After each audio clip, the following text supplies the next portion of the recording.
The beverage cart slammed into seat 12C with a metallic crunch that cut through the cabin hum. Overhead lights flickered once, twice, then stabilized. Grant Harlan's voice rose from business class sharp and entitled, cutting through the nervous laughter that followed. "Paige, seriously, I paid premium, so I don't have to see." He stopped mid-sentence, his pale blue eyes locking onto the woman in 12C, Diana West. 32 years old, gray hoodie faded at the elbows, jeans worn thin at the knees. She looked up from her tablet, met his stare without flinching. No fear, no apology, just steady brown eyes that held weight. Grant couldn't name. His face reddened. "Playing pilot on your iPad." "That's cute." He pointed at her screen aviation symbols reflecting in the dim cabin light. "What's next? Flying tutorials on YouTube." Diana West had boarded last. Gate 47, American Airlines, Flight 1847, Denver bound. 2 hours and 40 minutes scheduled. She'd stood in line behind families with strollers, business travelers with roller bags, teenagers with backpacks plastered in band stickers. When TSA pulled her aside, the uniformed officer had frowned at the metal buckles on her duffel bag. "Ma'am, what are these?" "Hardware, personal equipment." "For what?" Diana had pulled out her ID, slid it across the scanner without a word. The officer studied it, looked at her face back at the ID. Something passed behind his eyes. Recognition, maybe, or doubt. But he waved her through. Now, settling into 12C, Diana ran through her pre-flight routine. Not the civilian kind, the nervous kind, where passengers check if their phone's in airplane mode and their seatbelts buckled. This was different. Clinical. Automatic. She counted rows to the forward exit 10, to the aft exit 8, overwing exits at row 17. 12 seconds total, not because she was afraid of flying, but because assessment was reflex. 7 years in a cockpit did that. You stopped thinking about survival. You just mapped it. Her fingers moved to the seatbelt, pulling it across her lap. Not the casual tug most passengers did, but a specific tension, even pressure, on both sides, latch checked twice. Crew procedure. She didn't notice she was doing it. Up in business class, Grant Harlan stretched his legs into the extra space he'd paid for. 6'2", tailored suit, Rolex catching the cabin light. He turned to Marcus Wellington, the man across the aisle with slicked back hair and a self-satisfied smirk. "This route," Grant said loud enough for rows behind to hear, "I've flown it 50 times. Private usually, but the jet's in maintenance." He glanced back toward economy, toward the woman in the gray hoodie. Some people here are probably off the ground for the first time. Scary, right? Marcus laughed, raising his phone. "Should I take bets on who freaks out first?" Vanessa Hartley, seated in 3A, leaned forward. Blonde hair, perfectly styled nails manicured to a crisp edge. "Be nice, boys. Not everyone can afford our level of comfort." She smiled, saccharine and sharp. Diana adjusted her seatbelt again. This time, her hand paused on the buckle. She pressed the release, listened to the click, then refastened it. Testing. Muscle memory from a different life where equipment failure meant more than a bumpy landing. Behind her, Harold Peterson settled into 14C. 68-years-old hands weathered and scarred from decades around aircraft. Burn marks on his left palm from hot metal. Precise cuts on his fingertips from safety wire. He'd been watching Diana since she sat down. The way she moved, controlled, economical, aware, it reminded him of the pilots he'd flown with in the Gulf. The ones who came back. Grant's voice rose again. "Hey, Paige, can we get drinks started long flight ahead, and I'd rather not be sober for whatever this turns into." He gestured vaguely toward the back of the plane, where Diana's gray hoodie blended into a sea of economy passengers. Paige Scott, lead flight attendant, forced a smile. "Of course, Mr. Harlan, right away." But her eyes lingered on Diana for a moment. Something about that woman didn't fit. Couldn't place it. Just a feeling. The engine spooled up with a low, familiar whine. Diana felt the vibration through her seat, GE turbofans, CFM56 series, probably the 7B variant based on the pitch. She didn't think about how she knew that. She just did. Captain Gary Mitchell's voice filled the cabin warm and practiced. Good afternoon, folks. This is your captain speaking. Welcome aboard American 1847 to Denver. We're number 3 for departure, looking at wheels up in about 6 minutes. Flight time today, 2 hours and 40 minutes. Weather's clear, smooth ride expected. Sit back, relax, and we'll have you on the ground right on schedule. But through the intercom crackle, Diana heard something else. Background chatter from the cockpit. A younger voice first officer, Evan Brooks, 26 fresh type rating, reading the after-start checklist. Flaps 1 set, beacon, on, transponder. Diana's lips moved silently. Transponder first, then flaps. Evan continued sequence wrong. Mitchell corrected him gently off mic, but Diana had already caught it. Subtle, harmless to passengers, but wrong. The aircraft pushed back from the gate. Tug vehicle whining reverse thrust the gentle sway as they rotated onto the taxiway. Diana's feet stayed flat on the floor.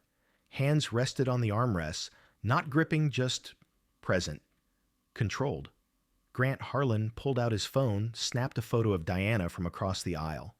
Her head tilted slightly, eyes closed, expression neutral. He typed into a group chat economy class, trying to look calm during taxi. First-timers are hilarious. Marcus Wellington grinned, leaning over. Dude, she probably thinks takeoff's the scary part. Right. Wait till we hit cruise. And she realizes we're in a metal tube at 35,000 feet. Grant pocketed his phone, satisfaction smug on his face. The aircraft turned onto the runway. Engines roared, thrust levers forward, acceleration, pressing everyone back into their seats. Rotation. Nose up. Wheels left pavement. Climb. Diana's breathing didn't change. 4 counts in, 7 hold, 8 out. Instructor rhythm. Muscle memory from a life she'd left behind but never fully escaped. At 10,000 feet, the seatbelt sign chimed off. Passengers stirred. Vanessa Hartley stood smooth her skirt, walked toward the aft lavatory. As she passed row 12, she slowed eyes, catching Diana's tablet screen. Excuse me, hun. Voice like honey over glass. Is that an aviation app? Diana glanced up. Didn't answer. Vanessa smiled sharp. Must be one of those flight tracker things, for people who've never actually flown anything. She continued walking, hips swaying, confidence radiating. Grant caught the exchange, leaned into the aisle. Vanessa, leave her alone. She's probably just... He paused, looking Diana up and down, trying to feel included. Laughter rippled through business class. Quiet, but there. The kind of laughter that excluded without shouting. The kind that made you invisible. Diana said nothing. Her fingers moved to the overhead bin latch above row 11. The passenger there had closed it, but it hadn't clicked properly. Diana reached up, pressed it, until the mechanism caught. Solid, secure. The passenger, a middle-aged man in a Broncos cap, looked up surprised. Oh, thanks. Diana nodded, once sat back down. Harold Peterson, 2 rows behind, leaned forward. His eyes narrowed. That wasn't a passenger's habit. That was crew instinct. The kind of thing you did when you'd spent years in aircraft. When safety wasn't a concept, it was reflex. He watched Diana's hands as she reopened her tablet. Steady. Precise. No wasted movement. Interesting, Harold thought. Very interesting. The turbulence hit at 22,000 feet. Not severe, just a sudden jolt, the kind that made loose items rattle and passengers gasp. Overhead bins creaked. Someone's water bottle rolled down the aisle. Most passengers grabbed their armrests, white-knuckled. Nervous laughter. Diana didn't move. Her body adjusted automatically, feet braced against the floor core, engaged posture upright, but relaxed. Not rigid with fear, but balanced. Adaptive. The way you'd sit in a cockpit when turbulence meant reading instruments, not panicking. And her breathing 4 counts in 7, hold 8 out. Steady. metronomic. Harold Peterson noticed. He'd flown C-130s for 22 years cargo troop transport low-altitude drops in conditions that made passengers pray. He knew that breathing pattern. Instructors drilled it into U-controlled respiration under stress. It kept your heart rate down your head, clear your hands steady. You didn't learn that from YouTube. Marcus Wellington aimed his phone at Diana, zoomed in. Her face, calm eyes, half closed, no tension in her jaw. He whispered to Grant, "Look at her, totally freaked, but trying to act tough." Grant snorted. "She's probably never been on a plane before. This is traumatic for her." Marcus posted to TikTok, "When you fake it till you don't make it. Lach economy struggles. Boss first-timers, belike." The turbulence smoothed out. Captain Mitchell's voice returned, still warm, but with an edge underneath. "Folks, we've got a bit of weather developing ahead. Nothing we can't handle but flight attendants. Let's go ahead and secure the cabin." Paige Scott moved through the aisles, checking seatbelts, stowing loose items. Professional, practiced.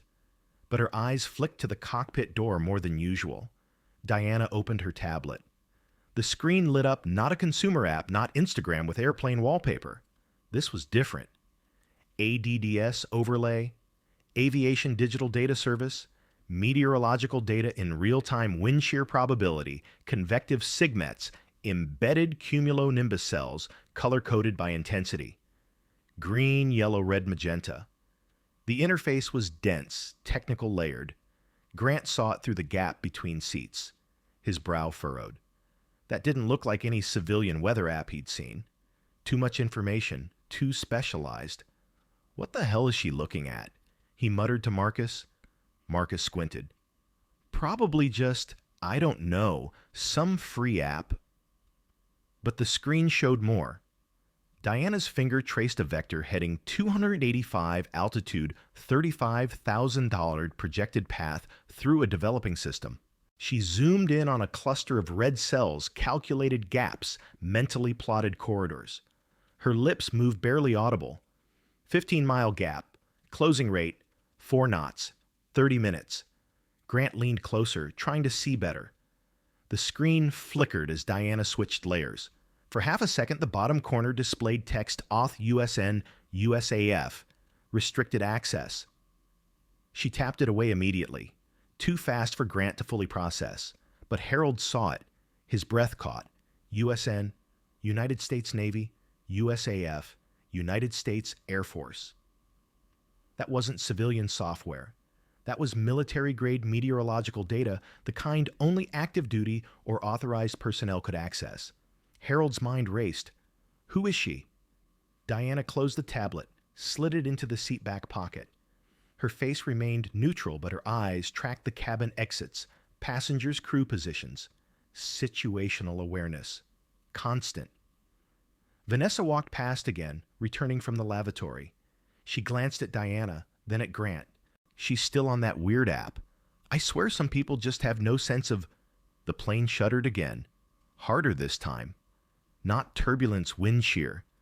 The kind that made the airframe groan and the wings flex.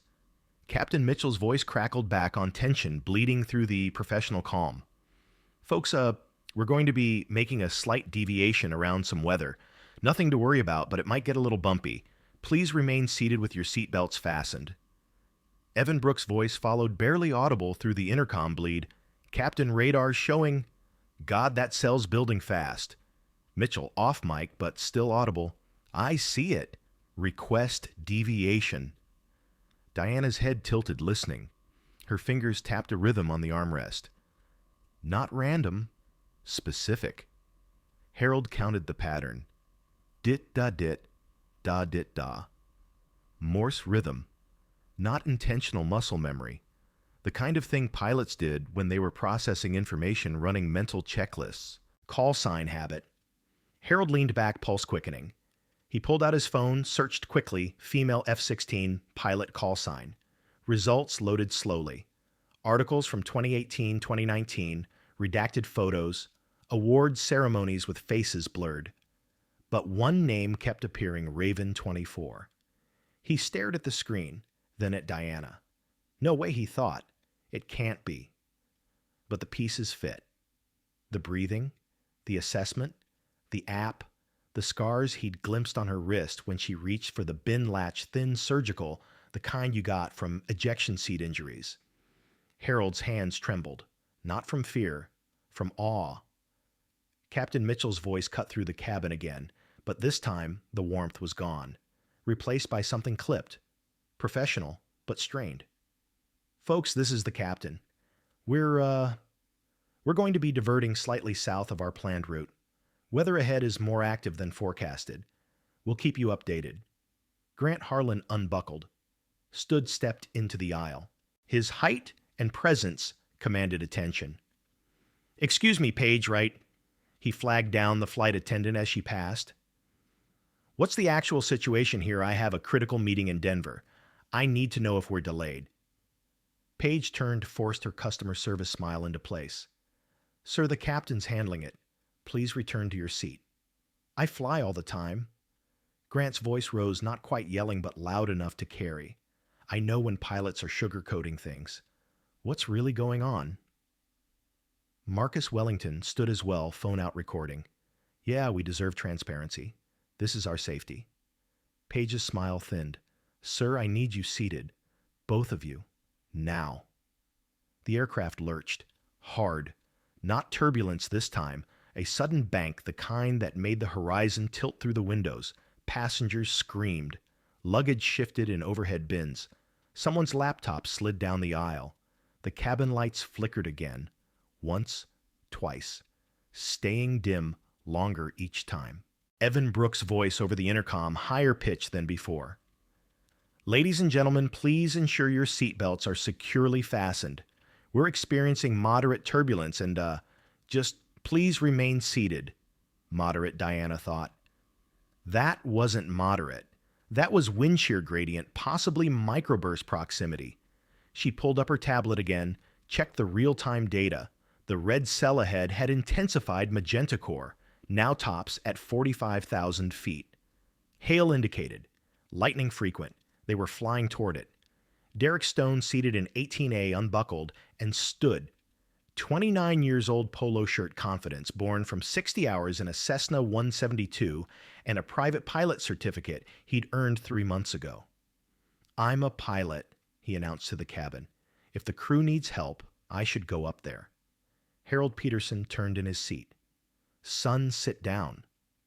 "I have 80 hours," Derek said louder. "That's more than most people here." Harold's voice dropped steel underneath. "I said sit down. You have 80 hours in a single-engine trainer. This is a Boeing 737 with 180 souls on board. You don't have a type rating. You don't have jet experience. You'd be a liability, not a help." Derek's face reddened. You're qualified to fly day VFR in calm conditions under supervision," Harold interrupted. "Sit down." But the damage was done. The word help hung in the air, the implication that the crew might need assistance. Passengers shifted, anxiety rippling through the cabin like a physical wave. Grant seized the moment. "See, even other pilots are concerned. Paige, I'm requesting to speak with the captain. As a frequent flyer, I have rights to—" "You have the right to remain seated," Paige said, her professional veneer cracking. "Or I'll have you restrained. Your choice." Vanessa Hartley joined the chorus from business class. "This is unacceptable. We paid for safe travel. If there's a problem, we deserve to know details." Marcus kept filming, narrating quietly. "Turbulence getting worse. Crew not being transparent, passengers rightfully concerned." Through it all, Diana remained seated, but her fingers moved on the armrest, tapping, not random, rhythmic. Harold watched, counted. Dit-da-dit, da-da-da, dit-dit-dit, SOS, no, not distress, something else, a pattern. The kind of unconscious tapping pilots did when they were thinking, processing, running mental calculations. Call sign habit, unit identifier rhythm. Her left hand moved to her watch. A glance. 30 seconds later, another glance. 90 seconds after that, another. Harold counted. every 90 seconds exact, time hack intervals. The kind of precision you developed when you flew missions where 30 seconds meant the difference between target acquisition and mission failure. The coalition was forming. Grant, the entitled businessman demanding answers. Vanessa, the first-class passenger insisting on special treatment. Marcus, the social media vulture documenting everything for clicks. Derek, the novice pilot inflating his credentials. And against them, Paige exhausted and outmatched. Evan young and overwhelmed. Captain Mitchell dealing with weather that was rapidly exceeding his comfort zone. Nobody looked at Diana, the woman in the gray hoodie row 12C economy class, invisible, dismissed. But Harold watched her, the way her eyes tracked the overhead panel when the lights flickered not with fear, but analysis, the way her breathing stayed controlled when everyone else's quickened, the way her posture shifted subtly with each change in aircraft attitude compensating before the motion fully registered. He'd seen pilots do that. Combat pilots. The ones who'd flown enough hours in unstable conditions that their bodies adapted without conscious thought. The plane banked again steeper this time. The horizon tilted 30 degrees. Someone sobbed. A child wailed for their mother. Grant grabbed Paige's arm. "Get the captain out here, now, or I'm calling my lawyer the second we land." Diana's fingers stopped tapping. She looked up, met Harold's eyes across the 2 rows between them. He saw it then. Not fear, not uncertainty, readiness. The sound came through the intercom like a gunshot, a groan, deep guttural wrong, then a thud, heavy, final, silence. Then Evan Brooks's voice breaking, "Captain, Captain Mitchell," rustling, panic bleeding through. "Oh, God," the PA clicked on. Evan breathing hard. "Ladies and gentlemen, this is First Officer Brooks. We have a medical emergency with the captain. Is there a doctor on board? If there's a doctor, please identify yourself immediately." The cabin erupted. Gasps. Someone screamed. Parents clutched children. Business travelers froze phones halfway to their ears. Dr. Catherine Reed, seated in 8D, stood. 52 years old cardiothoracic surgeon, calm, even as her pulse spiked. "I'm a doctor." She moved toward the cockpit medical bag, already in hand. Evan's voice again higher now. "Also, is there anyone with flight experience? Anyone who's flown aircraft? Please, we need assistance." Derek Stone launched out of his seat. "I'm a pilot." He pushed past passengers, stumbling toward the front. "I have my private certificate. I can help." Grant Harlan stood gripping the seat back. Finally, someone qualified. Vanessa clapped her hands together. "Thank God, a real pilot." Diana unbuckled slowly, stood, took one step into the aisle. Paige Scott appeared blocking her path. "Miss, please." "I can help," Diana said. Voice low, steady, not pleading, stating. "I'm sorry, but we already have." "I can help," Diana repeated. Grant saw her, his face twisted. "Oh, hell no. Paige, check her credentials. She's not. There's no way she's qualified for anything." Marcus turned his phone toward Diana. "This is insane. They're letting random passengers into the cockpit." Vanessa pushed forward. "Excuse me, but we can't risk all our lives on someone who—" She looked Diana up and down, taking in the worn hoodie, the faded jeans, the complete absence of anything suggesting authority or expertise. Probably never even finished community college. Diana's jaw tightened, just barely. But she didn't move, didn't argue. Paige's hand hovered uncertain. "Miss, do you have any documentation, pilot's license? Any certification?" "No." The word hung there. Simple, true, damning. Grant's laugh was sharp, victorious. "There it is. She's got nothing. Paige, please. Remove her from the aisle." "But I have experience," Diana added. "Experience," Grant's voice rose. "Like what Microsoft Flight Simulator YouTube tutorials." He turned to the gathering crowd. This is exactly what I'm talking about. People who don't belong trying to insert themselves into. Derek Stone emerged from the cockpit, face pale. Evans, he's letting me try, but his voice cracked. This is way more complicated than I thought. I don't. The instruments aren't like a Cessna. Diana took another step forward. Paige held up a hand. Miss, I need you to return to your seat. You're making a mistake, Diana said. Security protocol. Paige insisted, though her eyes showed doubt. Without credentials, I can't. Grant grabbed Diana's arm. Firm, possessive. Show ID, right now. Pilot's license, anything that proves you're not just. Diana pulled her arm free. Smooth, practiced. No aggression, but absolute certainty. There's no time. Then there's no conversation. Grant positioned himself between Diana and the cockpit. Physical barrier. Paige, this is your job. Keep her back here. The aircraft shuddered.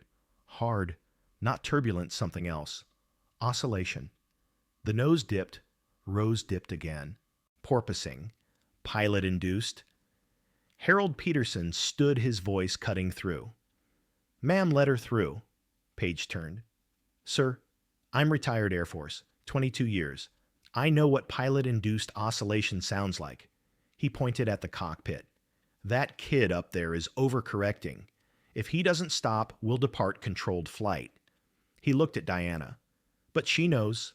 Let her through, Grant scoffed. Based on what your gut feeling, Diana's sleeve had pulled back when Grant grabbed her. Harold saw it clearly now, the scar on her right wrist. Thin, surgical, precise. Ejection seat injury. Only one way you got that mark. He stepped forward, met Diana's eyes. Ma'am, what was your airframe? Diana hesitated. 1 second. 2. F-16, she said quietly. The words dropped like stones. Grant laughed. Right, and I'm an astronaut. But Harold didn't laugh. He straightened. Old habits. Call sign. Diana's eyes closed briefly. When they opened, something had shifted. Resigned. Exposed. Raven! Harold's breath caught. He knew that call sign. Everyone in the military aviation community knew it. But before he could respond, Derek stumbled out of the cockpit, hands shaking. I can't. Evan needs somebody who actually knows what they're doing. The aircraft dropped. Sudden. Violent. 20 feet in 2 seconds. Screams filled the cabin. Diana pushed past Paige, past Grant, entered the cockpit. Grant grabbed for her again, but Harold blocked him. Let her work. She's not certified, Grant yelled. Neither is your boy Derek, Harold shot back. And he just admitted he can't do it. So unless you want to die on principle, shut up and sit down. Inside the cockpit, chaos.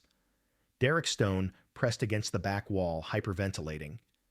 Captain Mitchell slumped in his seat, unconscious. Dr. Catherine Reed kneeling beside him with stethoscope pressed to his chest. Evan Brooks gripped the yoke with white knuckles, sweat pouring down his face. Talk to me, Diana said, sliding into the right seat. Evan's eyes snapped to her. Who? Former military F-16. I can help. Can you fly glass cockpit? Yes. IFR? Yes. Evan's voice broke. He grabbed his chest, and Dr. Reed... What's happening? Dr. Reed compressed Mitchell's chest, counting. Probable myocardial infarction. Heart attack. He needs a hospital. Now. Diana scanned the instruments. Primary flight display showing altitude 33,500 feet, airspeed 340 knots, heading 287. Attitude indicator level, but oscillating. Derek's input still in the system. Autopilot disengaged. Weather radar ahead. Wall of red. How long has autopilot been off? Diana asked. 5 minutes. Derek couldn't. He kept fighting it. I had to disconnect. Re-engage, now. Evan's hands moved. Autopilot engaged. The oscillations damped, smoothed. Aircraft stabilized. Do you know this aircraft? Evan asked. Principles are the same. Different cockpit. Same physics. Can you fly IFR? We're in IMC. Diana gestured at the windscreen. solid gray, no visual reference. Instrument meteorological conditions, clouds, no horizon navigation, by instruments only. I've flown worse. Dr. Reed looked up. He's stable, but critical. 15 minutes, maybe 20, before she didn't finish. Didn't need to. Diana keyed the radio. Denver Center, November 7-29. Charlie Captain incapacitated, requesting priority handling. Static. Then 729C Denver Center. Roger. Stand by. But the frequency was crowded. Other voices bleeding through. Multiple aircraft declaring emergencies. Same weather system affecting everyone. Diana checked the fuel. Evan fuel state, 4,200 pounds. Time to Denver. At current speed, 78 minutes, Diana calculated, 737 fuel, burn cruise headwinds. That's minimum. No margin for delays. Evan's face went white. We have one alternate filed, Colorado Springs. But if we can't get into Denver... The weather radar updated. The red cell ahead had grown. Magenta core now severe. Hail indicated. Lightning strikes registering every few seconds. We can't fly through that, Evan said. Diana studied the display. Gaps, visible narrow corridors between cells. 2 miles wide, maybe 3. Closing. We don't fly through it, we thread it. Thread, that's fighter pilot. It's the only way. ATC returned. 729C unable to approve priority. Traffic volume critical. Maintain heading. Diana's jaw set. Center 729C unable to maintain. Weather ahead severe. 729C all aircraft diverting. Hold present heading. Evan looked at Diana. We're boxed in. Can't go forward, can't divert, fuels minimum. Behind them, Dr. Reed. He's arresting. Starting CPR. Derek Stone still pressed against the wall. I'm sorry, I thought I could... Not your fault, Diana said. But I need you out. Derek stumbled toward the door. Paige pulled him through, sealed it. Diana turned to Evan. Here's the situation. Captain down. Weather blocking direct route. Fuel critical. ATC overloaded. We have maybe 3 options, all bad. What are they? 1, hold here. Wait for clearance. But Mitchell doesn't have that time, and we'll burn fuel we need. 2, request alternate, Colorado Springs, but it's behind us, and that cell's moving. Could block it. 3, Diana pointed at the narrow gaps on radar. Go between the cells, manual flight, no autopilot. Evan stared. That's insane. Those gaps are 2 miles wide. 737 wingspan is 112 feet. We fit. But wind shear hail turbulence. I've done it before. Different aircraft. Same concept. In an F-16. In an F-16 with failing hydraulics over Syria. Diana met his eyes. Trust me or don't, but decide now. Mitchell doesn't have time for committee meetings. Evan looked at the radar. At Mitchell. At Dr. Reed's hands pumping. At Diana's steady gaze. Okay, he whispered. Okay, you fly. I'll monitor.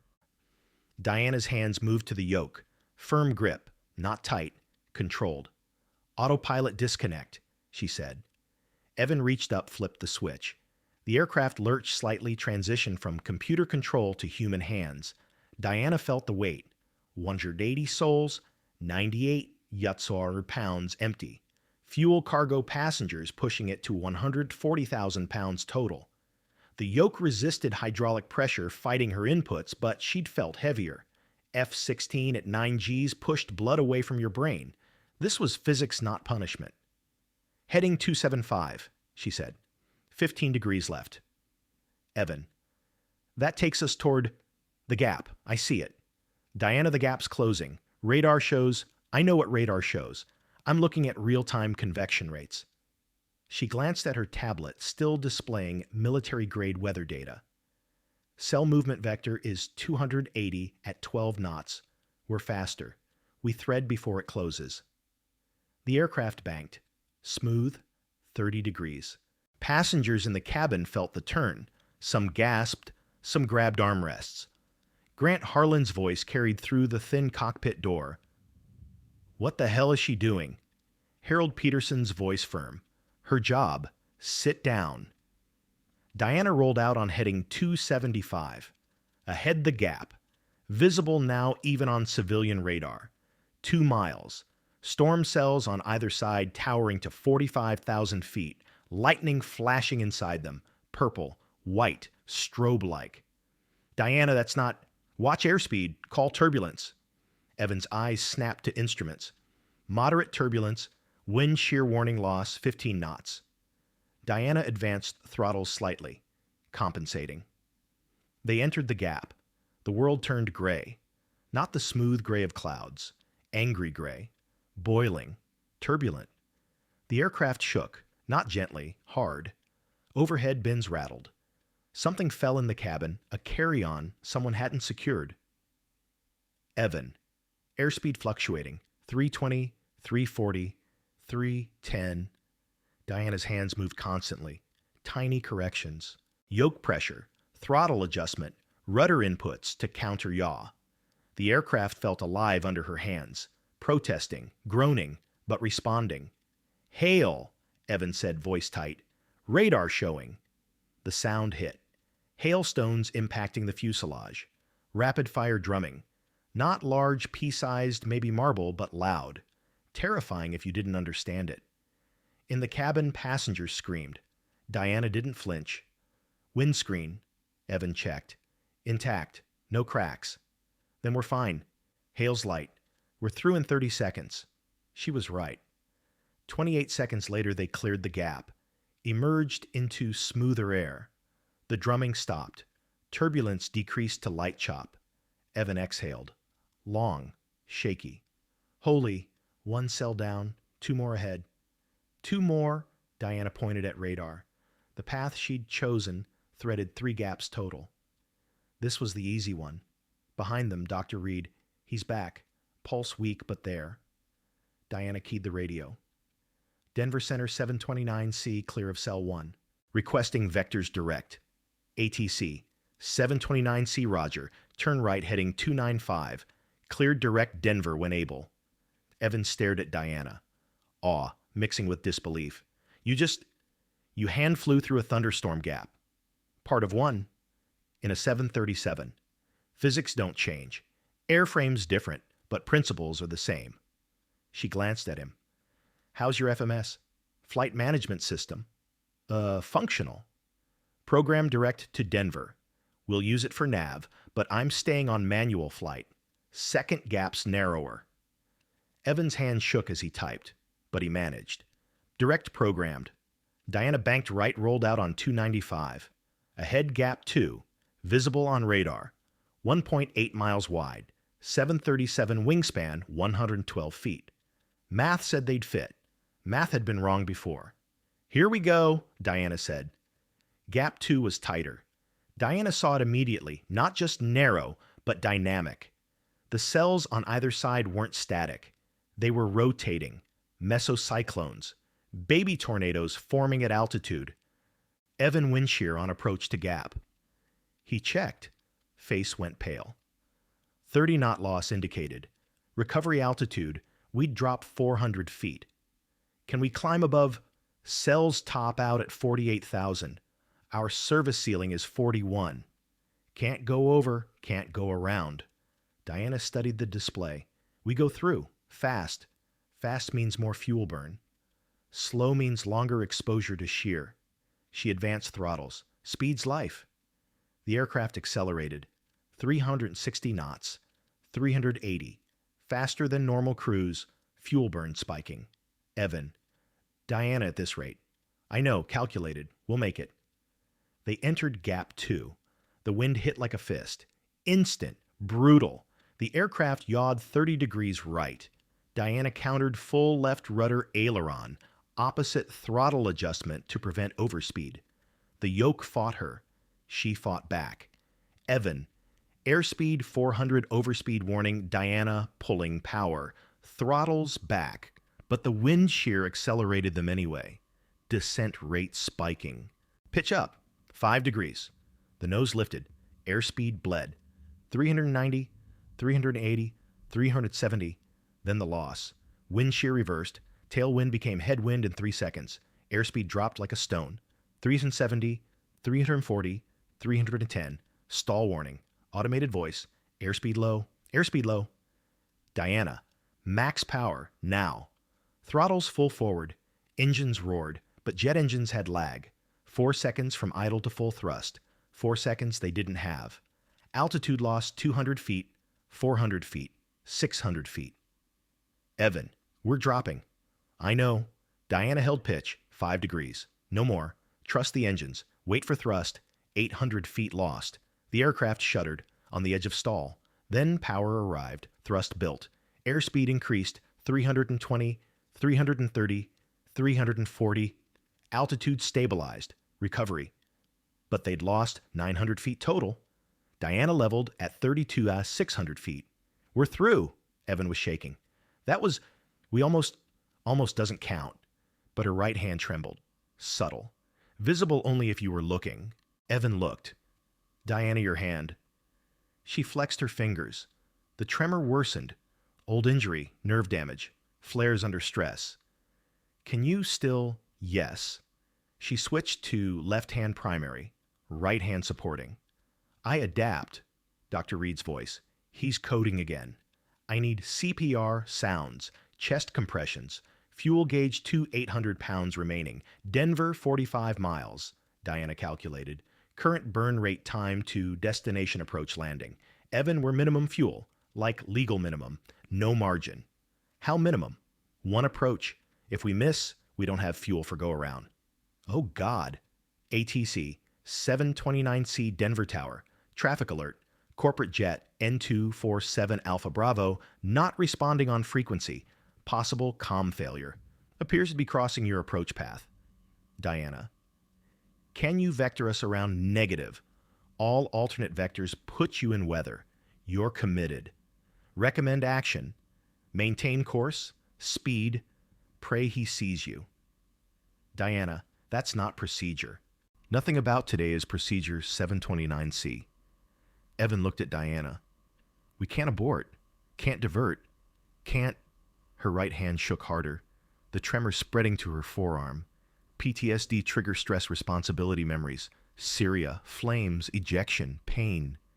She closed her eyes. 4 counts in, 7 hold, 8 out, opened. Tremor still there, but controlled. We land, she said. From cabin.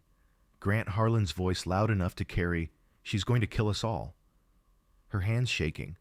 I saw it on the monitor feed. Vanessa, someone stop her. Derek, I should go back up. Harold, none of you move, none of you speak. She's handling it. ATC 729C, corporate jet, still non-responsive. Estimate crossing your path in 4 minutes at your altitude. Diana. Roger, we'll adjust. Evan. Adjust how's fighter tactics. We dodge. Diana, this is a commercial airliner with 180. You want to die on principle or live on adaptation? Evan stared, swallowed. Live. Then trust me. 1 more time. She banked the aircraft. Sharper than commercial standard. 45 degrees. Passengers screamed. Luggage shifted. Someone's child wailed. Diana held the bank. Rolled out. Corporate jet passed 1,000 feet above them. Oblivious. Gap 3 ahead, she said. Then landing. But the fuel gauge read 2,200 pounds. Time to Denver, 12 minutes. Minimum fuel for approach 2,000 pounds. Math said they'd make it by 200 pounds. Math had been wrong before. Gap 3 was the widest 3 miles, but the most violent. Diana saw the radar returns magenta cores on both sides, rotation signatures indicating mesocyclonic activity, the kind of weather that spawned tornadoes at ground level. At 32,000 feet, it meant extreme turbulence and unpredictable wind patterns. Evan, strap in tight. This one's going to shake. He cinched his harness. How bad? Ever ridden a mechanical bull? No. You're about to. They entered the gap at 340 knots. The turbulence hit immediately, not gradual buildup, but instant chaos. The aircraft bucked, Yaw rolled 15 degrees right without input, Diana corrected. Left aileron. Rudder. The yoke felt alive, fighting her constantly. Evan's voice tight. Vertical speed plus 2,000 feet per minute. We're climbing. Diana pushed forward. Updraft. Core's pulling us.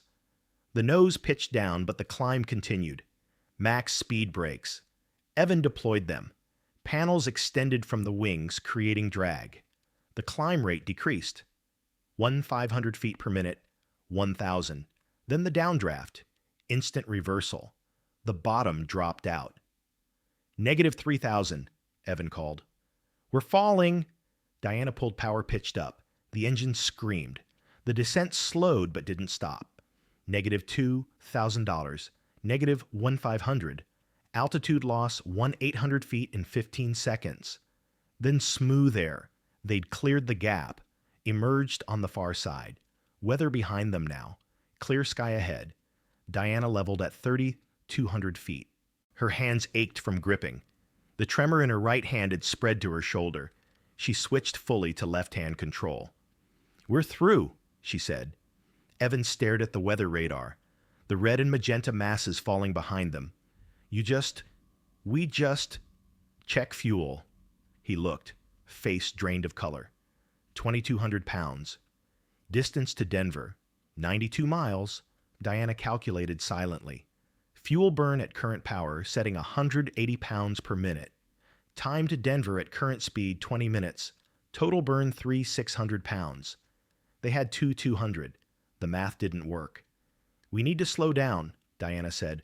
Reduce power to max range speed. Sacrifice time for fuel efficiency.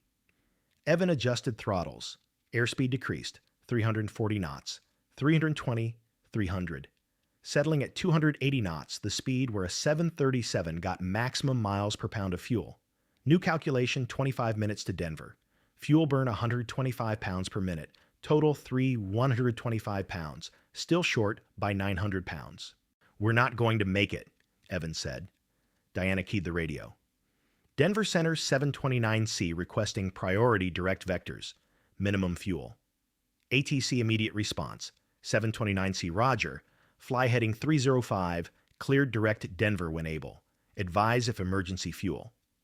729C not declaring emergency fuel yet, but we're close. Understood. Fire equipment standing by. You're number one for landing. All traffic diverted. Diana turned the aircraft to 305.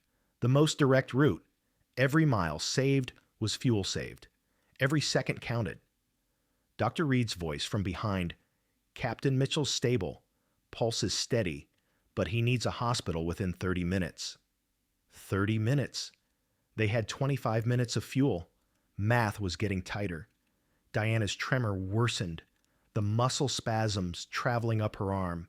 She flexed her fingers, tried to work, feeling back into them. Old injury. Nerve damage from ejection at Mach 0.9. The seat had fired clean, but the deceleration had compressed her spine-pinched nerves. Surgeons fixed most of it. Most. Evan saw the tremor. Diana, can you still... I'm fine, she said. But her voice carried less certainty than before. The frequency crackled. New voice. Male. Clipped. Military cadence. Aircraft, November 729, Charlie Denver Center. Confirm pilot in command status. Evan looked at Diana.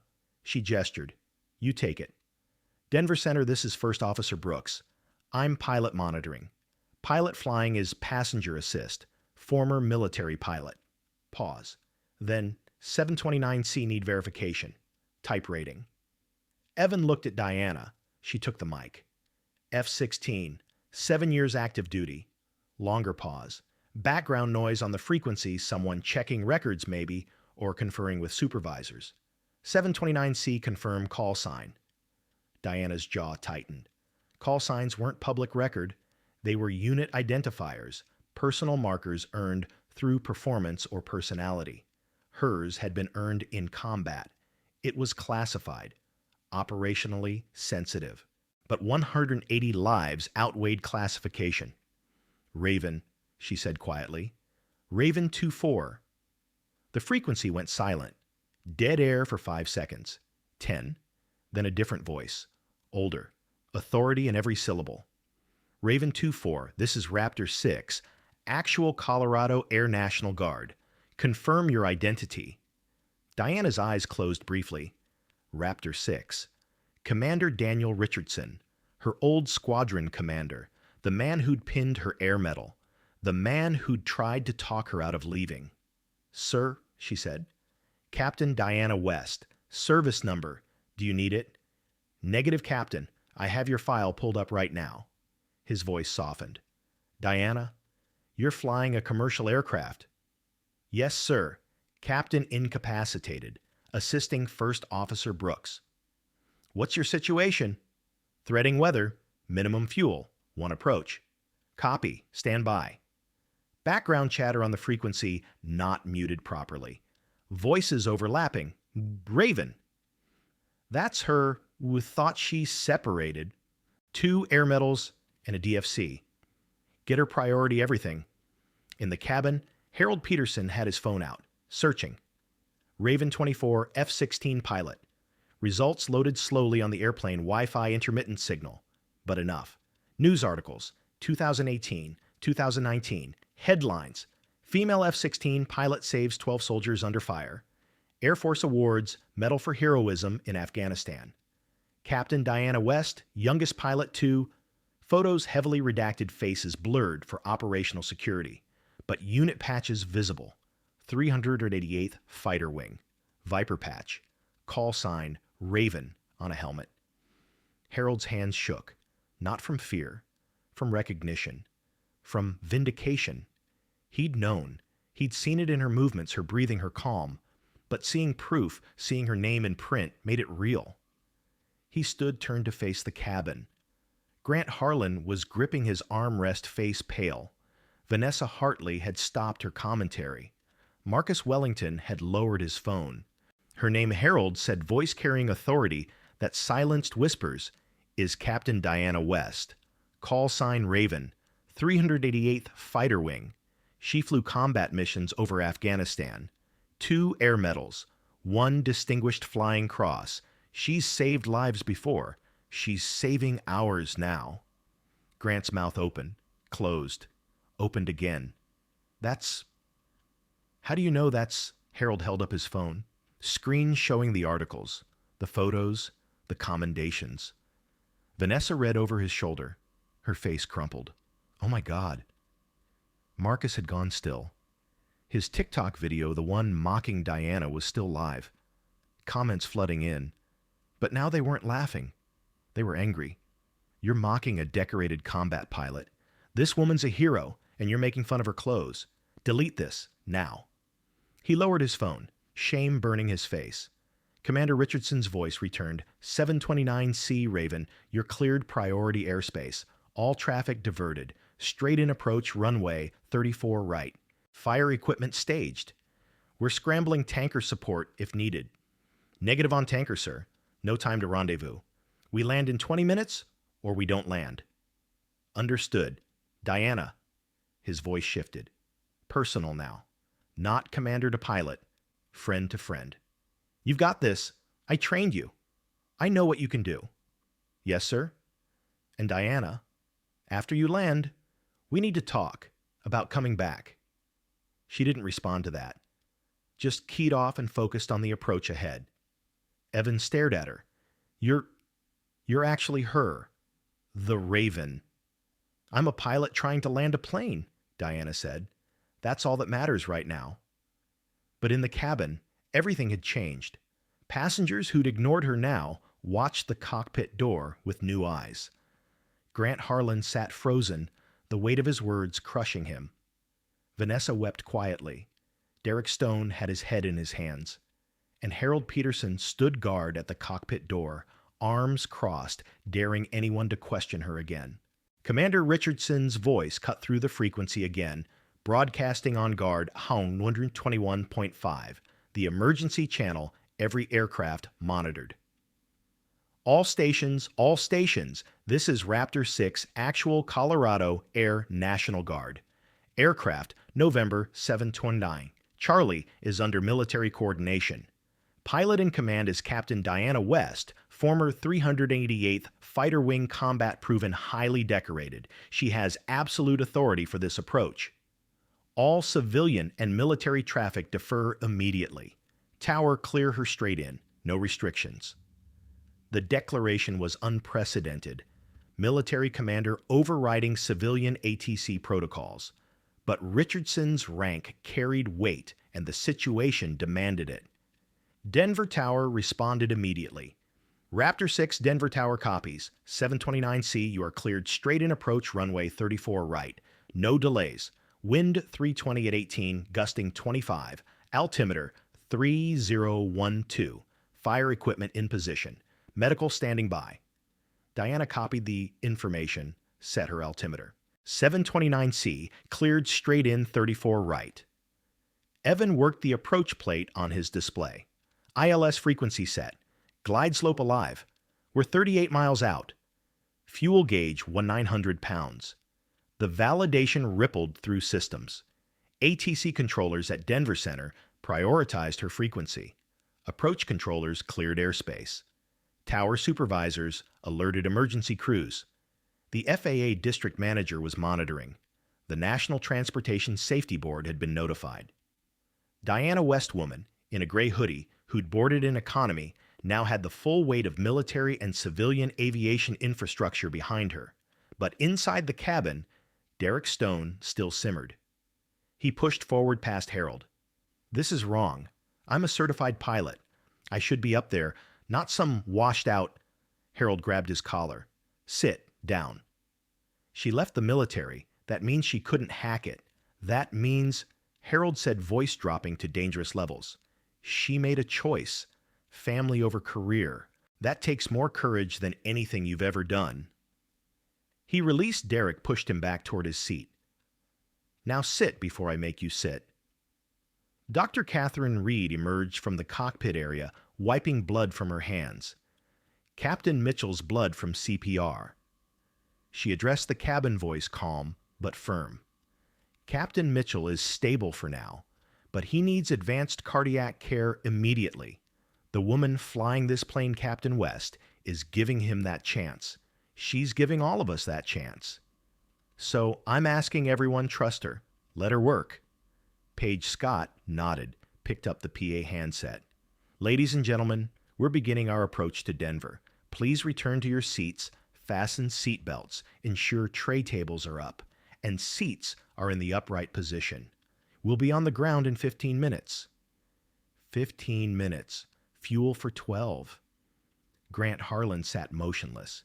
The articles Harold had shown him were still open on his phone. Photos of Diana in flight suit helmet under her arm standing in front of an F-16. Younger, confident, decorated, and he'd mocked her for her clothes. Vanessa had deleted her Instagram stories. All of them. But screenshots lived forever. Her followers were already reposting, adding commentary, "This you judging a war hero." Marcus Wellington opened his TikTok app. The video had 40,000 views, 12,000 comments. Most recent, "Imagine mocking someone who literally saved American soldiers' lives. She has more courage in her pinky than you'll ever have. Delete your account."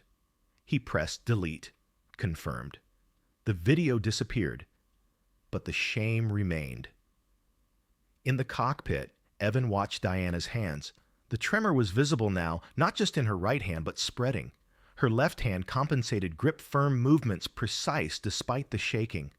"Diana, are you functional?" She cut him off. "That's all that matters." "What happened?" "The injury." She didn't answer for a moment. Then, ejection. 2019. Over Syria. Hydraulics failed. Had to punch out at Mach 0.9. Seat worked. I survived. But the G-forces. She flexed her fingers. "Nerve damage. Usually manageable. Stress makes it worse. Can you land? I've landed worse aircraft in worse conditions." She glanced at him. "Trust me or ground me. Choose now." Evan looked at her hands, at the instruments, at the fuel gauge showing 1,800 pounds and dropping. "I trust you," he said. External validation was complete. Military command, civilian, ATC medical authority, even the passengers, everyone deferred to Diana West. But internal doubt remained. The tremor in her hands, the fuel gauge, the single approach reality. Validation didn't guarantee success. It just meant people believed she had a chance. Now, she had to prove them right. 28 miles out, fuel 1,600 pounds, descending through 18,000 feet. The fuel alarm chimed. Yellow caution light on the annunciator panel. Not emergency, yet just warning. But the meaning was clear. Minimum fuel threshold reached. Declaring minimum fuel, Diana said, keying the radio. Denver Tower, 729C minimum fuel. Single approach only. 729C copied, you're number one. Runway is yours. Number one meant nothing if they ran out of gas 3 miles short. Evan ran calculations on his display. At current burn rate, we'll have 800 pounds crossing the threshold. Bare minimum is 600 for a 737. That's 200 pounds margin.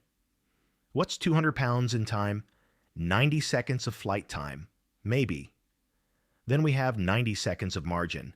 That's enough. But Evan's face said otherwise.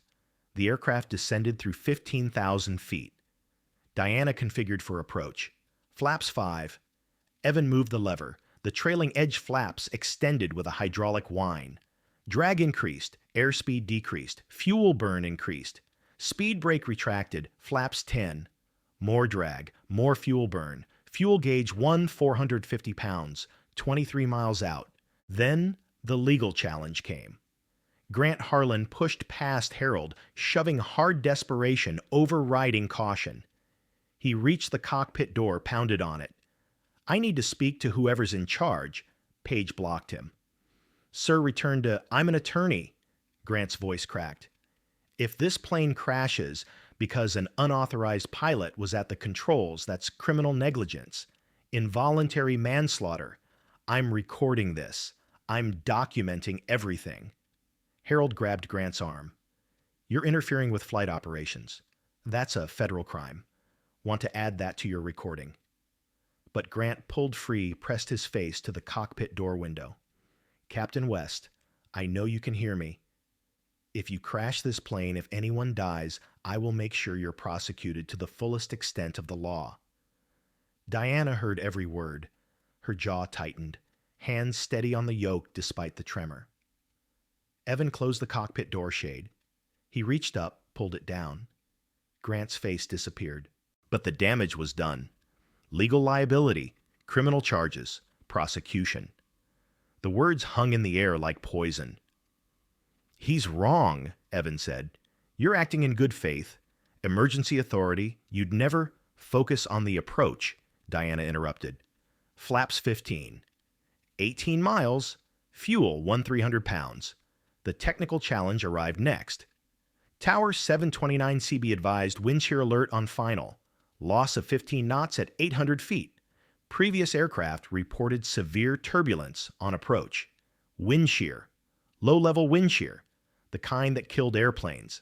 Sudden headwind loss meant sudden airspeed loss, meant sudden altitude loss. If you weren't ready, you'd sink below glide slope sink into terrain, sink until impact. We can request go-around clearance, Evans said. Tower will give us vectors to, we don't have fuel for go-around. Then we can divert to, we don't have fuel for diversion either. Diana's voice stayed level. We land here, this approach, or we don't land at all. Evans stared at the fuel gauge. 250 pounds, 15 miles. Math didn't lie.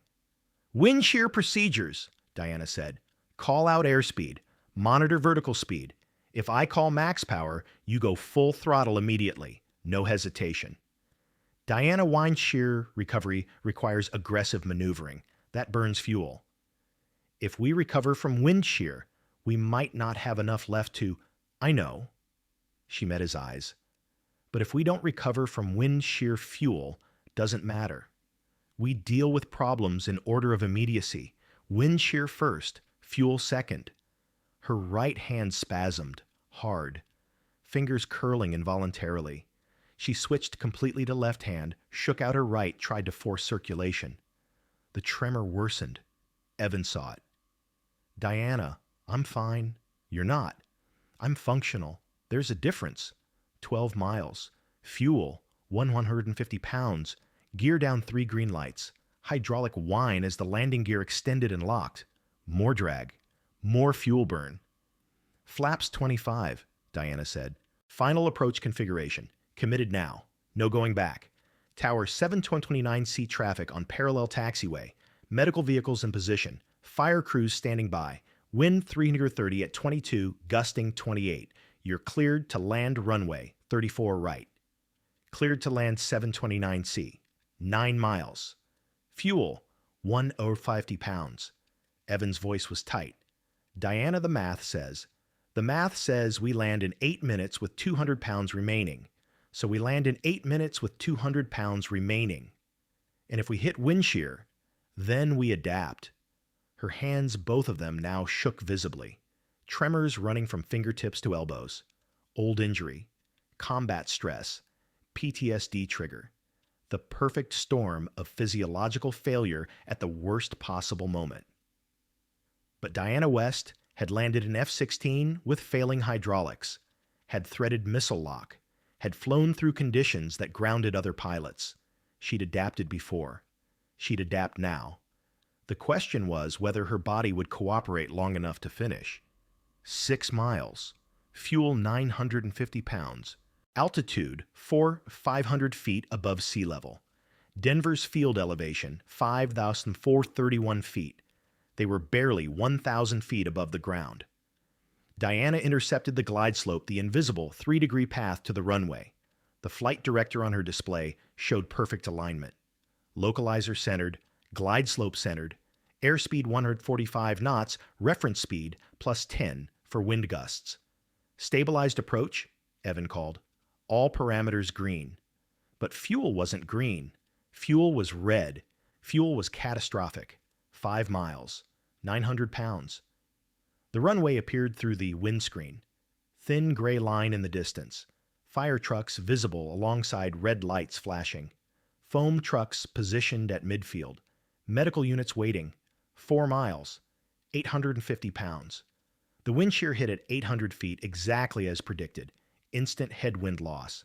15 knots disappeared in 2 seconds. Airspeed dropped like a stone. 145 knots became 130.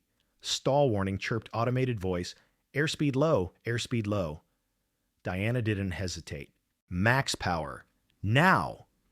Evan's hand slammed the throttles forward. Both engines roared CFM56 turbofans spooling to full thrust, but engines had lag. 3 seconds from cruise power to maximum. 3 seconds where physics worked against them. The aircraft sank. Glide slope indicators showed them descending below path, half dot low, full dot low, red warning, glide slope. Altitude 700 feet, should be 800. 600 feet, should be 750. Vertical speed negative, wind 200 feet per minute, twice normal approach rate. We're low, Evan said, voice cracking. Diana pitched up. 5 degrees, 7 degrees, bleeding airspeed but arresting descent. The engines finally delivered thrust. Climb rate increased, negative $1,000, negative 800, altitude 550 feet, should be 700. They'd lost 150 feet to wind shear, but power recovered, airspeed built, 135 knots, 140. Back to reference. Diana leveled the pitch, recaptured glide slope, centered the needles. Fuel 750 pounds, 2 miles to touchdown. We're back on path, Evan breathed. Oh my God, we're not done yet. Diana's hands shook violently now. The left hand, her primary, was barely responsive. Fingers curling, nerve signals misfiring. She forced them straight through sheer will. Call altitude. 500 feet. The PAPI lights precision approach path indicators showed 4 white lights. 2 high. She adjusted. 3 white, 1 red. Perfect. 400 feet. Runway threshold approaching. Fire trucks tracking their descent. Faces visible in the tower controllers, watching, waiting, praying. 300 feet. Diana's right hand seized completely. Locked, closed, useless. She released the yoke, with that hand flew solely with her left, thumb on the trim wheel, fingers barely gripping. 200 feet. Corporate jet suddenly appeared taxiing across the approach end of the runway. Not cleared. Not supposed to be there. Tower 729C, go-around aircraft on runway. Diana negative. No fuel for go-around. She rolled 30 degrees right aggressive for an airliner on final approach. Fighter pilot reflex. Combat maneuver. Passengers screamed. Luggage shifted. But the roll took them outside the corporate jet's path. 100 feet. Diana rolled wings level. Realigned with centerline. The corporate jet passed beneath them 50 feet separation. Too close. Dangerous, but effective. 50 feet, she flared. Pulled back on the yoke nose, up bleeding airspeed, letting the main gear meet the runway first. Classic landing technique. But her hand barely responded. The flare was shallow. Not enough. Main gear hit hard. Thump. 180 souls jolted forward against their belts. But the gear held. Tires didn't blow. Nose down, Diana commanded. Evan pushed forward on his yoke. Nose gear slammed to pavement. Another jolt. Reverse thrust. Evan pulled the reversers. Engines roared thrust, redirecting forward, decelerating the aircraft. Speed bled. 120 knots. 100 knots. Brakes. Both pilots applied pedal pressure. Carbon brakes engaged heat-building friction, slowing 140,000 pounds of aircraft and souls. 80 knots. 60 knots. 40 knots. The aircraft stopped. Runway 34 right. 2,500 feet remaining. Denver International Airport. Fuel gauge 180 pounds. 20 pounds less than bare minimum. They'd made it. Silence in the cockpit. Engine roar spinning down. Hydraulic systems sighing. Electrical hum. But no voice. No movement. Just the stunning reality of survival. Evan's hands shook on the yoke. We're... Diana engaged the parking brake with her left hand. Her right hand hung useless at her side. Shutdown checklist. Diana, we just... Checklist. By the book. Finish the job. He stared at her. This woman who just hand flew a commercial jet through 3 thunderstorm gaps, survived wind shear, dodged a traffic conflict, and landed on fumes, now insisting on proper shutdown procedures. Professional to the end. Evan pulled the checklist. Engine shut down, thrust levers idle. Diana moved them with her left hand. Fuel control switches, cut off. Both engines wound down. Silence. Electrical, as required. She left essential systems on for emergency vehicles. Parking brake, set. Already done. The checklist complete. Outside fire trucks surrounded them. Medical units rushed forward. Tower controllers applauded rare reserved for exceptional landings. Dr. Reed emerged from the cabin. Captain Mitchell's being evacuated. He's stable. You gave him time. Diana nodded. Couldn't speak. Adrenaline crash hitting, the tremors spreading through her whole body now. 7 years since she'd felt this post-combat shakes. The physiological response to surviving what should have killed you. Evan looked at her hands, both shaking uncontrollably. How did you even... Adaptation, she said simply, and stubbornness. The cockpit door opened. Paige stood there, tears streaming. Behind her, Harold Peterson. Behind him, the entire cabin, standing looking at Diana with expressions ranging from awe to shame to gratitude.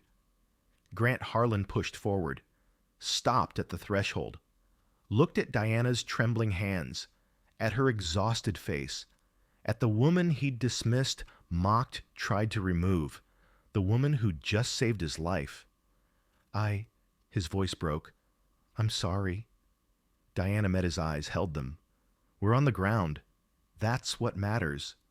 She stood legs unsteady and walked past him into the cabin, past the stairs, past the emergency vehicles surrounded the aircraft.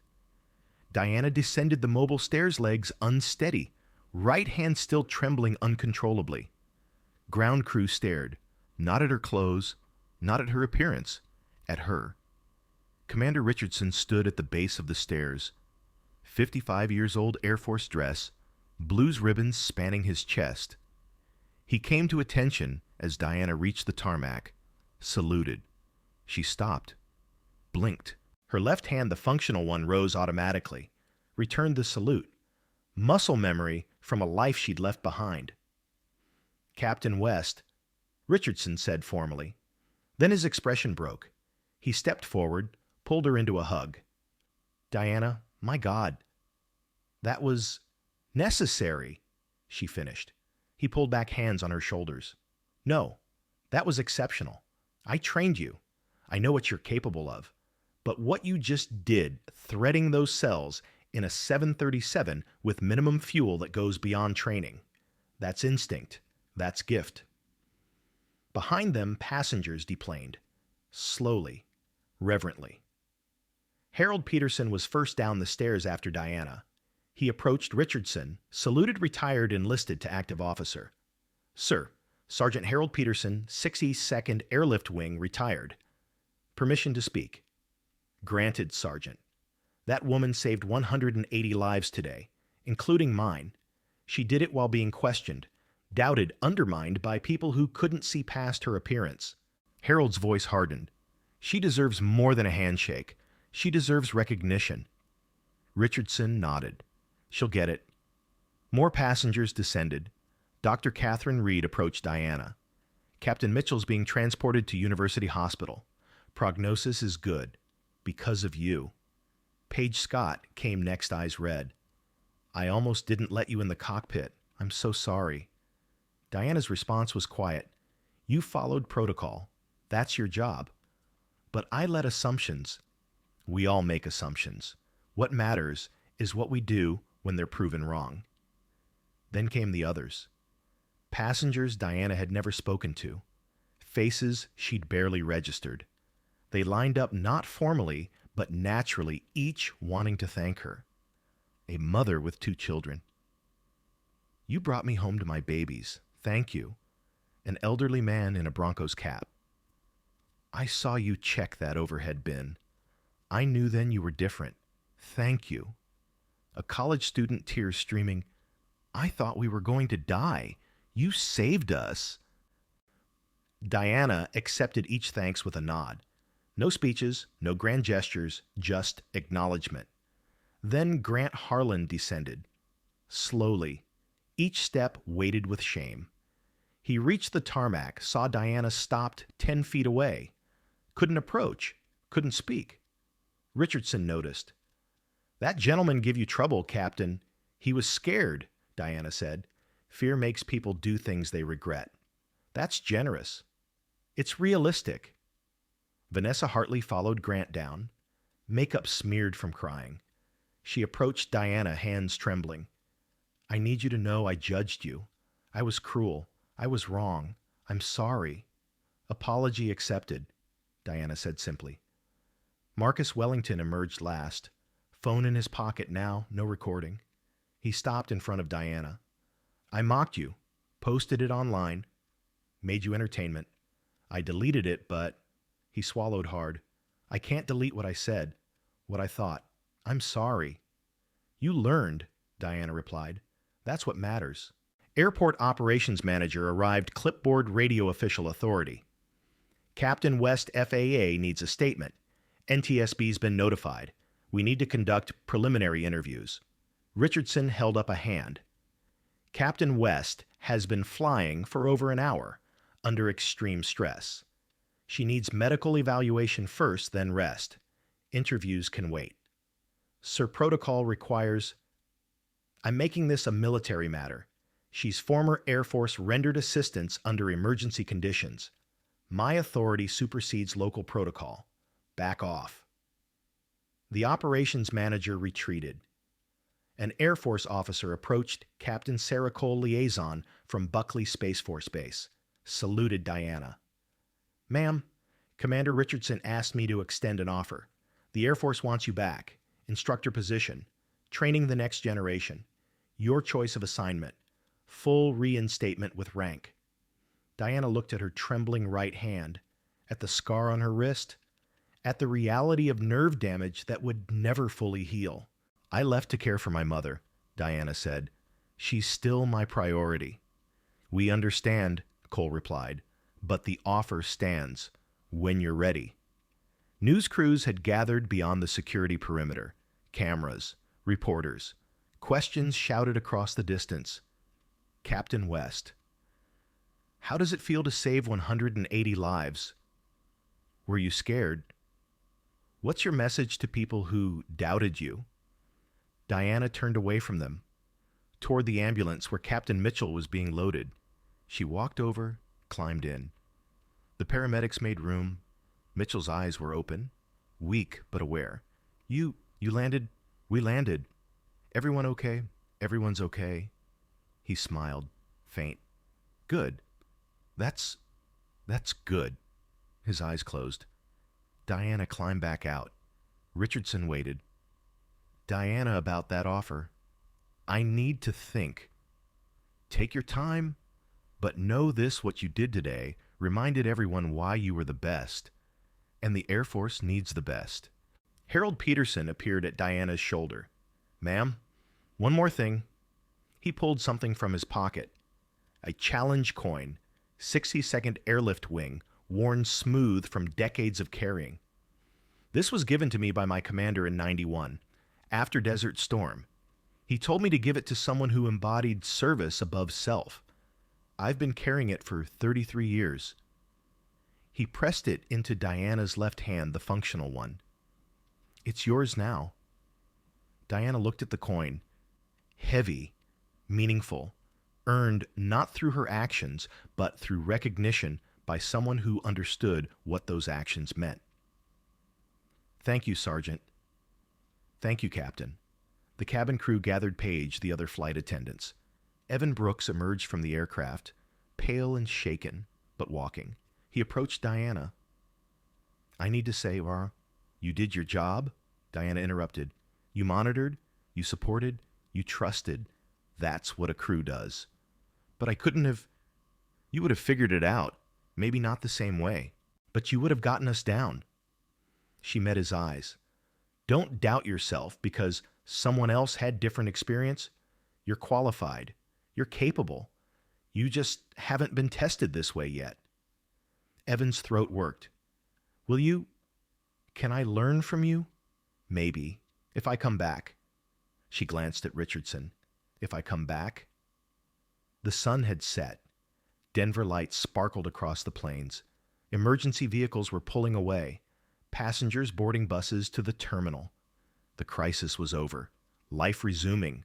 Normal returning. But Diana knew nothing would be normal again. Not after today. Diana stood alone near the aircraft, nose away from the crowds. Her right hand still trembled. She closed her eyes. Not from exhaustion, from memory. Syria, 2019. Nighttime mission. F-16 cockpit. Green HUD display. Stars through the canopy. Call sign Raven 24 on her helmet. Coalition mission support, ground troops pushing ISIS positions. Ground controller's voice, Raven 24 troops in contact. We need close air support. Grid NK482-195. Diana checked coordinates. Populated area, civilians reported. Rules of engagement confirm hostile targets visually before engagement. She descended. 15,000 feet, 10,000. Low enough to see. Tracer fire, muzzle flashes. Her targeting pod showed thermal signatures, armed fighters, but also smaller signatures, children, families, trapped between combatants. Raven 24 were taking casualties. Request immediate strike. Ground Raven 24, confirm no civilians in target area. Negative, we can't confirm. We need that strike now. Diana's thumb hovered over the weapons release. One button, end the threat, save American lives. But those thermal signatures, those children, she'd made a choice. Ground Raven 24 negative, civilian presence confirmed, cannot engage. Raven, those are our guys dying. Take the shot. Negative, I'm not killing civilians. She'd called in different assets.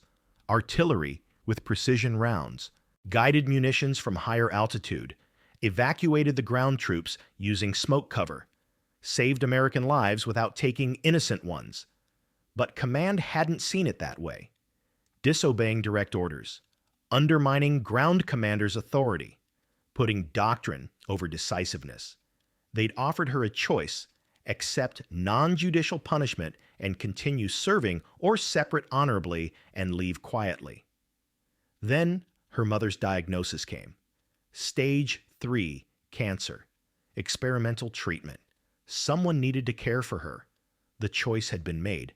Hydraulic failure at Mach 0.9. Aircraft uncontrollable. Commander's voice, "Raven eject. That's an order." She'd looked at the distance to base. 5 miles. She could make it. Maybe. Negative. I'm bringing her home. Manual flight. No hydraulics. No flight controls beyond throttle and rudder. Foam on the runway.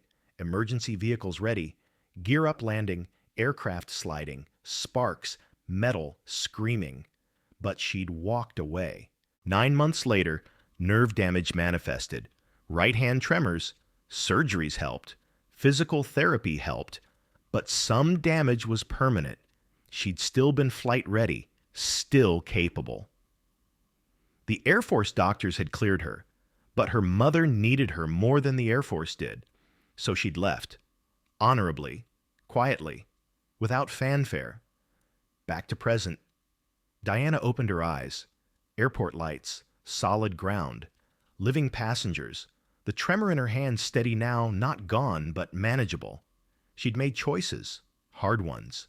The kind that cost career advancement, but preserved who she was. Today proved those choices right. Not the career, the person. The pilot who wouldn't take shortcuts, who wouldn't sacrifice principles for convenience. Commander Richardson had asked if she'd come back. The question wasn't if she could. The question was if she wanted to. 3 hours later, airport hotel lobby. Diana sat alone, coffee in hand, right hand still trembling slightly. Grant Harlan approached, hesitant, broken. "Captain West, may I speak with you?" She gestured to the empty chair. He sat. "I need to apologize. Properly. Not just, 'I'm sorry,' but..." His voice cracked. "I judged you. Completely. Your appearance, your seat, your everything. I saw you as less than. And I was wrong. Catastrophically wrong." Diana sipped her coffee. "Why are you telling me this? Because I need to understand. Why didn't you say who you were? You could have shown credentials, shut us all up. Why let us mock you?" "Would you have believed me?" Diana asked. "Or would you have demanded proof, documents, verification? Would you have wasted time questioning while Captain Mitchell died?" Grant's face crumpled. Yes, I would have." "Then you understand why I didn't announce myself. Action matters. Words don't. Not in crisis." "How do I..." Grant struggled. "How do I make this right? Learn, change. Don't make someone else invisible because of how they look." Diana stood. "That's how you make it right." Paige found Diana in the hotel restaurant. "Captain West, I know you're exhausted, but I needed to..." "You did your job," Diana interrupted. "Crew procedures exist for good reason. You followed them. But I let my assumptions override my judgment. I saw your clothes and I didn't see you." Paige's voice broke. "How do I not do that again?" Diana considered. "Remember today. Remember that competence doesn't announce itself with uniforms or titles. It shows up quietly. And when you see someone acting capable, trust that before you trust appearances." Dr. Reed approached as Diana left the restaurant. "Captain Mitchell's in stable condition. Full recovery expected. He asked me to thank you. He did his job until he couldn't. I did mine when he couldn't. That's how crews work." "It's more than that." Dr. Reed studied Diana. "You made impossible choices under impossible pressure. You saved every person on that plane. That's not just competence. That's courage." "It's training," Diana corrected. "Nothing more. Then we need more people trained like you. Dr. Reed handed her a card. When you decide your next step, call me. University Hospital has connections with medical flight programs. We could use pilots who understand that saving lives sometimes means making hard choices. Harold found Diana outside, standing in the cold night air. Ma'am, can I say something? Sergeant, you're going to be famous. This story's already on every news site. Video from passengers is viral. You're a symbol now. He paused. That means young women, especially young black women who never thought they could fly, they're going to see you and think, maybe I can. That's responsibility, but it's also opportunity. Diana looked at the challenge coin in her hand, worn smooth, meaningful. I never wanted to be a symbol. Nobody does, but symbols inspire, and the world needs inspiration. Harold met her eyes. Use it. Teach. Lead. Show them what you showed us today. FAA inspector arrived with NTSB investigator. Formal, official. Captain West, preliminary findings show your actions were justified under emergency authority. No violations. In fact, we're recommending commendation. I just want to go home. Understood, but Captain, the inspector paused. What you did today will become training material. Case study. Example of decision-making under pressure. Your name's going to be in textbooks. Diana's jaw tightened. Great! News crews had found the hotel. Diana avoided them, but one reporter cornered her in the parking lot. Captain West. What's your message to young women of color who dream of flying? Diana stopped, turned, looked directly at the camera. Learn your craft. Master it. Let your skills speak louder than their doubts. And when they question you, prove them wrong by doing, not by arguing. She paused.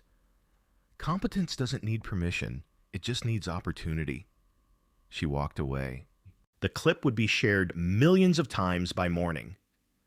Diana sat in her hotel room. 2 a.m. Couldn't sleep. Right hand still trembling slightly. She looked at Harold's challenge coin on the nightstand. Heavy, meaningful. Her phone buzzed. Text from her mother. Baby, I saw the news. Are you okay? Diana typed back, I'm fine, Mama. Coming home tomorrow. I'm so proud of you. Diana stared at the words. Proud. For what? For doing what any competent pilot would do, for surviving what she'd been trained to survive. But maybe that was the point. Maybe pride wasn't about exceptional acts. Maybe it was about showing up, doing the work, proving capability when capability was doubted. Another text appeared. Unknown number. Captain West. This is Commander Richardson. Offer still stands. Instructor position. Train the next generation. Show them what right looks like. Think about it. Diana set the phone down. Looked at her reflection in the dark window. Gray hoodie. Tired eyes. Trembling hands. But alive. Capable. Proven. Outside, Denver lights sparkled. Inside, Diana West, former F-16 pilot combat veteran woman who'd been invisible until she became unforgettable, sat in silence, waiting to decide who she'd be next.